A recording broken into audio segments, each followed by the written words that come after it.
बिस्मिल्लाहिर्रहमानिर्रहीम। अस्सलाम वालेकुम ब्यूटीफुल यूट्यूब फैमिली, कैसे हैं आप सब? उम्मीद करती हूँ अच्छे से हैं। मेरी दुआ है खुश रहें, आबाद रहें, हंसते मुस्कुराते रहें। अल्लाह ताला फ़लस्तीनियों और ईरानियों को गैब से मदद करे, इसराइल को निस्तो नाबूद करे, आमीन। आज की रीडिंग में हम देखेंगे कि देयर इज़ नो कॉन्टैक्ट, और इस नो कॉन्टैक्ट में आपके पर्सन्स की क्या एनर्जीज़ और फीलिंग्स हैं, current energies of your person.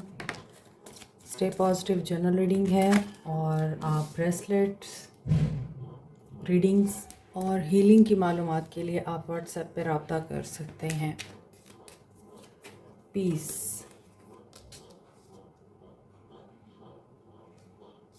Safety and comfort, okay, soulmate. आपका नो कांटेक्ट है बेशक, लेकिन इसमें ऐसा लग रहा है कि आपके पर्सन और आप लोगों में पीस मेंटेन हो चुका हुआ है। अलग अलग जगहों पे वो अपनी लाइफ में पीसफुली आगे बढ़ रहे हैं, आप अपनी लाइफ में आगे बढ़ रहे हैं। दे आर रियलाइजिंग कि वो आपके सोलमेट हैं या आप उनकी सोलमेट हैं, और मे बी आपको भी ये चीज़ फील होती है कि आप लोगों में एक स्पिरिचुअल कनेक्शन है और आप दोनों एक दूसरे के सोलमेट हैं। यहाँ पे सेफ्टी और कंफर्ट की बात हो रही है। मे बी आपको इनके साथ बहुत ज़्यादा सेफ्टी फील होती है, आप सिक्योर फील करते हैं, आपको इन्होंने इतना कंफर्ट दे रखा था कि आप लोगों को इनके साथ प्रोटेक्शन फील होती थी, या इनको आपके साथ। यहाँ पर स्पिरिचुअल अवेकनिंग से कोई गुज़र रहा है, और मेरी रीडिंग में स्पिरिचुअल अवेकनिंग के कार्ड्स ना आएँ ये हो नहीं सकता। यहाँ ऐसा लग रहा है कि कुछ लोगों के लिए स्पिरिचुअल जर्नी स्टार्ट हो चुकी हुई है, एंड स्पिरिचुअल अवेकनिंग तभी स्टार्ट होती है रिलेशनशिप में, ख़ास तौर पे जब दोनों में से कोई एक चीटर होता है, दोनों में से कोई एक आपके साथ धोखा करता है, तो आपकी स्पिरिचुअल अवेकनिंग स्टार्ट होती है। यानी आपके अंदर बहुत सारी चीज़ों की तोड़ फोड़ शुरू होती है, और फिर आपका इनर क्लेंस होता है, आपका इनर वर्क स्टार्ट होता है, और आपकी जो शैडो साइड है उस पे काम होता है। यहाँ पर किसी ने ट्रस्ट को ब्रेक किया है, चीट तो किया है, ऐसा लग रहा है, तभी स्पिरिचुअल अवेकनिंग स्टार्ट हुई। लेट्स सी फीलिंग्स क्या है इस इंसान की। अच्छा, जो सोलमेट होते हैं ज़रूरी नहीं है वो हमेशा सोलमेट ही रहें, वो कार्मिक भी बन सकते हैं आपके, और जो ट्विन फ्लेम होते हैं वो भी कार्मिक बन सकते हैं। ट्विन फ्लेम आपके सोलमेट भी बन सकते हैं, लेकिन उसके लिए फिर आपको अपने अंदर झांक कर देखना होता है, अपने आप के ऊपर काम करना होता है, अपनी सेल्फ को ठीक करना होता है, अपने इमोशंस पे काम करना होता है। तो फिर चाहे आपका कार्मिक है या ट्विन फ्लेम है, वो आपका सोलमेट बन सकता है, मगर इसके लिए बहुत ज़्यादा रिक्वायर्ड होती है मेहनत, बैलेंस में आना होता है आपको। 5 ऑफ सोर्ड्स, यस, ये पर्सन परेशान है, फैमिली ड्रामा, फैमिली कॉन्फ्लिक्ट चल रहा है। फैमिली कॉन्फ्लिक्ट में भी इनसे कुछ सवालात किए जा रहे हैं, इनके दिमाग में आइडियाज़ आ रहे हैं, बातें आ रही हैं, और ये उन बातों के बीच में स्टक हैं। They want to be free, इन्हें फ्रीडम चाहिए। मे बी इनका ऑरा बहुत डिस्टर्ब है, नेगेटिविटी बहुत ज़्यादा है इनके इर्द गिर्द। ओके, क्वीन ऑफ सोर्ड्स, आपकी तरफ से इनके ऊपर कोई भारी भरकम शराइत रखी गई हैं, ये आपकी शराइत को पूरा नहीं कर सकते। आप लोगों के बीच में नो कांटेक्ट की वजह वो कंडीशंस हैं, आपका एनालिटिकल होना, प्रिंसिपल्ड एंड जस्ट होना, और आप इक्वल लेवल पे गिव एंड टेक पसंद करते हैं। जब आपको ये चीज़ नहीं मिलती तो आप मुंह मोड़ लेते हैं, चाहे आपको कितनी ही मोहब्बत क्यों नहीं है, चाहे आप कितना ही किसी इंसान के लिए फॉल क्यों नहीं कर रहे, आप इमोशनली उस इंसान के साथ कितने ही क्यों नहीं अटैच, मगर जहाँ पर बात असूलों की आती है, जहाँ पर बात इंसाफ की और करेज की, बोल्डनेस की, एक्शन टेकिंग एनर्जी की आती है, वहाँ पे आप इनसे विन कर जाते हैं।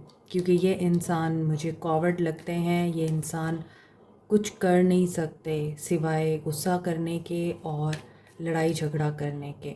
अब ये लड़ाई झगड़ा आपके साथ नहीं हुआ, ये इनकी फैमिली के साथ हो रहा है, क्योंकि इनको आपकी तरफ खिंचाव महसूस होता है। They are very slow to you. No contact है, लेकिन इस नो कांटेक्ट में ये इंसान आपको बहुत डोमिनेंट और ज़िद्दी समझता है। इसको पता है कि आप अपने असूलों से नीचे नहीं आएंगे, आप लेस पे एग्री नहीं करेंगे। आपने इन्हें जो बात कर दी है आपने उसी पे ही कायम रहना है। आप बहुत ज़िद्दी हैं, इनको ये भी लगता है। इस वजह से ये स्लोली आपकी तरफ बढ़ रहे हैं। ऐसा नहीं है कि इन्होंने आपको छोड़ दिया है, लेकिन ये ज़रूर है कि यहाँ अगर आप इनसे मैरिड हैं तो आप सेपरेशन में हैं। आप अब इनके साथ इनकी फैमिली को डील नहीं करना चाहते, क्योंकि इनकी फैमिली हमेशा खिचड़ी पकाती है और उस खिचड़ी में आपको टारगेट बनाया जाता है। तो आप इन चीज़ों से दूर रहना चाहते हैं। आपने बहुत टाइम गुजार लिया है इनके घर वालों के साथ। नाउ यू आर क्लियर कि आपको किस तरह लाइफ गुजारनी है। इसी वजह से ये इंसान आपकी तरफ आते हुए टाइम ले रहा है, लेकिन they are committed to you. They feel कि आप इनके सोलमेट हैं। दे फील आप इनको संभाल सकते हैं, आप इन्हें समझ सकते हैं, आप इन्हें सही रास्ता दिखा सकते हैं, सही मशवरे दे सकते हैं, आप ड्रैग नहीं करते चीज़ों को। तो इन्हें पता है कि आप इनके साथ ऑनेस्ट रहे हैं, बेलौस रहे हैं। इसी वजह से ये पर्सन मे भी घर वालों के साथ बहुत ज़्यादा कन्वर्सेशंस कर रहा है, पंचायत लगी हुई है, फ़ैसला करना चाहते हैं और बहुत ज़्यादा कन्वर्सेशंस हो रही हैं। लेकिन ये पर्सन भी जस्टिस की एनर्जी में है।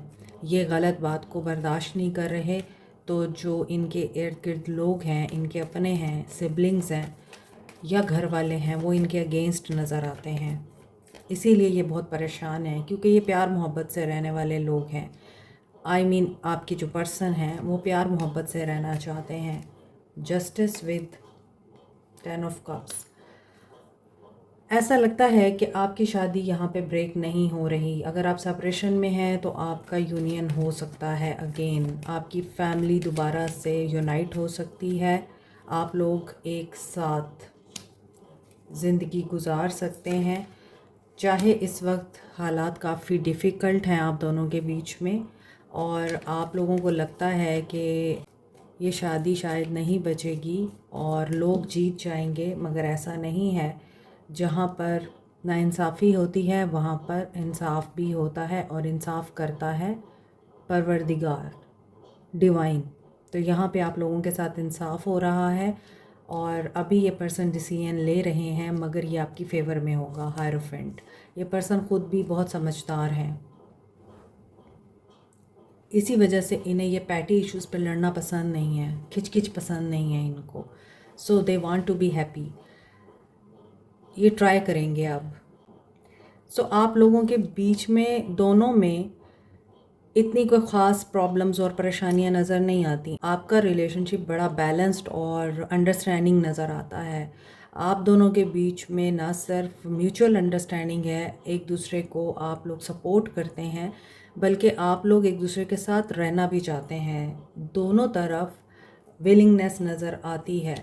बीच में जो नेगेटिविटी है वो एक्सटर्नल फैक्टर्स हैं, फैमिली है, इनके घर वाले हैं, सिबलिंग्स हैं।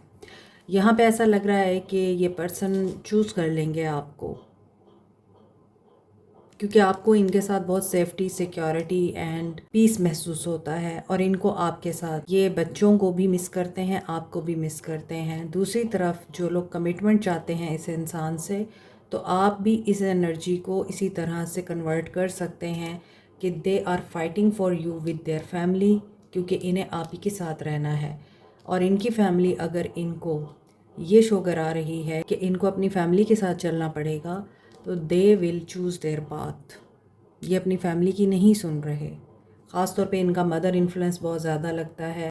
मे बी यहाँ पे कुछ लोगों के सिंगल पेरेंट्स हैं, जिस वजह से ये अपनी मदर को हर्ट नहीं करना चाहते, उनके अगेंस्ट नहीं जाना चाहते, क्योंकि उन्होंने मुश्किलात भी देखी हैं और उन्होंने टफ़ टाइम भी सहा है अपने बच्चों की खातिर। So these are the factors. So no contact में इस इंसान की फीलिंग्स आपको लेके बहुत पॉजिटिव हैं। They want progress in the relationship और ये चाहते हैं सब मिलजुल के रहें, हंसी खुशी रहें, सब की रज़ामंदी होनी चाहिए। हर इंसान इनसे खुश होना चाहिए और ये सबको खुश करना चाहते हैं, और आप भी इनकी इस सोच को यस करते हैं। आप इनकी सोच के मुताबिक ही चलते हैं और आपको भी ये लगता है कि हाँ, सबको मिल मिला कर ही रखना है और सबके साथ मिल मिला कर ही चलना है। क्योंकि यहाँ पे किसी एक के ऊपर बहुत ज़्यादा बर्डन है, इनकी मदर के ऊपर बहुत बर्डन आया है। तमाम रिस्पॉन्सिबिलिटीज़ इस इंसान की मदर ने उठाई हैं या आपकी मदर ने उठा रखी हैं। So she is very very responsible, जिसकी वजह से वो बहुत हार्ड हो गई हैं और हार्श हो गई हैं, रूड हो गई हैं, क्योंकि she was all alone and she has to face everything alone. So जब इंसान अकेले हर चीज़ फेस करता है तो रूडनेस उसमें आ ही जाती है। But this is not the matter. Matter ये है कि फैमिली खुश होनी चाहिए, ट्रेडिशंस, नॉर्म्स, कल्चर के अगेंस्ट नहीं जाना इस इंसान ने। और अगर आप लोगों के बीच में कोई इस तरह के डिफरेंसेस हैं भी, कल्चरल, सोसाइटल या फिर टेरिटोरियल, तो ये उनको ख़त्म करना चाहते हैं। एक्वेरियस, लिब्रा, जेमिनी, एरीज, लियो, सैज, कैप्रिकॉर्न, टॉरस, वर्गो। जस्टिस की एनर्जी सर्व होगी और you will succeed at the end. Libra and taurus की एनर्जी स्ट्रॉन्ग है। मैनिफेस्ट करें, क्योंकि यहाँ पे जस्टिस हो रहा है आपके साथ। बैलेंस, बैलेंस बहुत ज़रूरी है।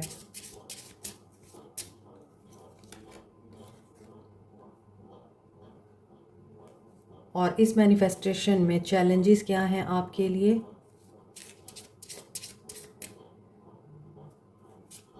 Inner healing. जो इनर हील नहीं करते खुद को, उनकी लाइफ में चैलेंजेस आते हैं और डाइवोर्स या फिर सेपरेशन फेस करनी पड़ती है उनको। और इस वक्त डाइवोर्स एक चैलेंज बनी हुई है, क्योंकि दोनों एक दूसरे से अलग नहीं होना चाहते, या ब्रेकअप जो है वो चैलेंज है। Earth sign. So earth sign are very practical, grounded, mature, आसानी से हार नहीं मानते, गिव अप नहीं करते। तो maybe they will travel to you. Long distance relationship भी दिखता है। आगे देखते हैं। अबंडेंस और दौलत को अट्रैक्ट करने के लिए येलो सिट्रीन, पायराइट और टाइगर आई को इफ़ेक्टिव क्रिस्टल्स माना जाता है। पायराइट एक ऐसा क्रिस्टल है जिसे आप मनी मैग्नेट कहते हैं और स्टोन ऑफ लक कहते हैं, क्योंकि पायराइट आपकी तरफ फाइनेंशियल एंड बिजनेस अपॉर्चुनिटीज़ को अट्रैक्ट करता है, आपकी मेंटल ब्लॉकेजेस को रिमूव करता है, फाइनेंशियल सेटबैक से प्रोटेक्टेड रखता है और कॉन्फिडेंस बिल्टअप करता है। इसी तरह येलो सिट्रीन अच्छी इन्वेस्टमेंट को और गुड लक को अट्रैक्ट करता है, आपके इम्यून सिस्टम को बूस्ट करता है, नेगेटिविटी और एंजाइटी को रिमूव करता है। टाइगर आई आपको बूस्ट करता है, कॉन्फिडेंस देता है और बेहतर फाइनेंशियल डिसीजन लेने में आपकी हेल्प करता है। दौलत को तो अट्रैक्ट करता ही है। Keep it in mind, crystals are nothing. ये सिर्फ like a medicine, like a therapy आप लोगों को हेल्प आउट करते हैं, क्योंकि ये क्रिस्टल्स जिस कॉम्बिनेशन से बनते हैं वो कॉम्बिनेशन ऐसी एनर्जी या वेव्स एमिट करता है जिसकी वजह से आपकी तरफ अट्रैक्ट होती है अबंडेंस, प्रॉस्पेरिटी और good luck. Action of this person, action, action of this person. Joy and stability. Marriage, marriage में स्टकनेस और बैलेंस रिक्वायर्ड है, हीलिंग रिक्वायर्ड है। You both are inseparable. इस वक्त रुकावट है, सेपरेशन है, ब्रेकअप है, लेकिन ये चीज़ ख़त्म हो जाएगी। They want to work with you और ऐसा लगता है कि विक्ट्री आपको मिलेगी, हीलिंग भी आ रही है। अगर आप बिलीव करेंगे तो न्यू बिगनिंग भी आपके लिए ही होगी। इसके लिए इस इंसान को डिसीजन लेना है। सो नो कांटेक्ट आपका ख़त्म हो रहा है यहाँ पे। मिसिंग अपॉर्चुनिटी, एक अपॉर्चुनिटी मिस होगी। कौन सी अपॉर्चुनिटी मिस होगी जिसमें ये पर्सन ट्रुथ को सीख करेगा। धोखा ख़त्म होगा। जो भी धोखा इन्हें दिया जा रहा है, ये जिस भी धोखे में है ये इंसान, ये वहाँ से बाहर निकलेंगे और ये मूव ऑन करेंगे। 8 ऑफ कप्स, वहाँ से मूव ऑन करेंगे। देन क्या कांटेक्ट होगा? नहीं, कांटेक्ट होगा ज़रूर, लेकिन अभी आपको सब्र के साथ रहना है। यहाँ नज़र तो यही आ रहा है कि स्टकनेस ज़रूर है, प्रोग्रेस होगी, स्लो प्रोग्रेस होगी, इसलिए आपको पेशेंस में रहना होगा, क्योंकि ये वेटिंग रिज़ल्ट डिवाइन डिले को बता रहा है। जैसे ही डिवाइन इंटरवेंशन होगी, they will contact you, they will choose you, they will talk to you, और ये नो कॉन्टैक्ट ख़त्म हो जाएगा क्योंकि इनके इनर पे काम होना है।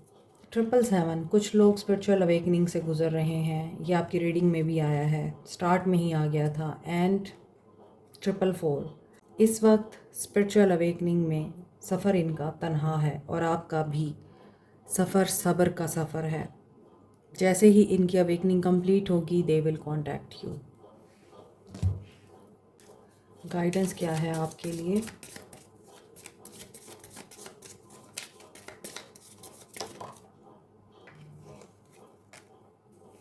Choose what makes you happy. अपनी खुशी पे कुछ भी कुर्बान करने की ज़रूरत नहीं है, ना ही अपनी खुशियों को कुर्बान करने की ज़रूरत है। फॉलो व्हाट लाइट्स अप, लेकिन इसके साथ साथ सिर्फ आपने अपनी खुशियों को नहीं देखना, बल्कि अपने आप को भी देखना है, अपनी सोल को भी एनलाइटेंड रखना है। तो जो चीज़ आपको लाइट देती है, आपने उस चीज़ को भी फॉलो करना है। बिलीव इन योर सेल्फ और ख़ुद पे बिलीव रखें। It's okay to take your time. अगर आपको किसी चीज़ के लिए अभी फील नहीं हो रहा कि आपको एक्शन लेना चाहिए, मत लें। अगर आपको लगता है कोई डिसीजन लेते हुए आपको थोड़ा सा टाइम रिक्वायर है, तो टाइम लें। मज़ीद आप अपनी इंट्यूशन की सुने, यह आपको सिग्नल देती है क्योंकि ये आपको गाइड करती है, और आपकी राइट डायरेक्शन आपकी इंट्यूशन से बेहतर आपको कोई नहीं बता सकता। और इंट्यूशन को आप कैसे पकड़ेंगे, यानी कि आपको कैसे फ़ील होगा कि ये मेरी इंट्यूशन ही है, उसके लिए सबसे बेहतरीन तरीका ये है, आपको जब फर्स्ट टाइम में जो फीलिंग आती है वही आपकी इंट्यूशन होती है, फिर आपने उसको सेकंड थॉट नहीं देनी। सोल मैसेजेस देखते हैं।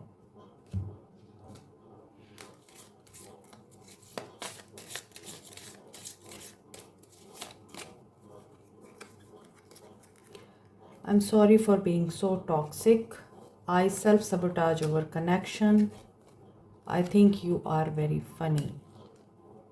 आप में कमी नहीं थी, इनकी अपनी सोच ने ही इस रिश्ते में ख़राबी पैदा की है। Your kindness and care has changed me. आपकी काइंडनेस और केयर ने ही इनको चेंज किया था। सो दे फील कि इन्होंने दूसरों के बारे में बहुत ज़्यादा केयर की, आपकी केयर नहीं की। I want to spend more time with you. I feel like you can see right through me. इन्हें पता है कि आप इनके कहे बगैर सब कुछ समझ लेते हैं, अंडरस्टैंड कर लेते हैं, इसी वजह से ये आपके साथ मज़ीद टाइम स्पेंड करना चाहते हैं। Like, share, subscribe, comment, press the notification button, bell icon also. Thank you so much, take care, bye.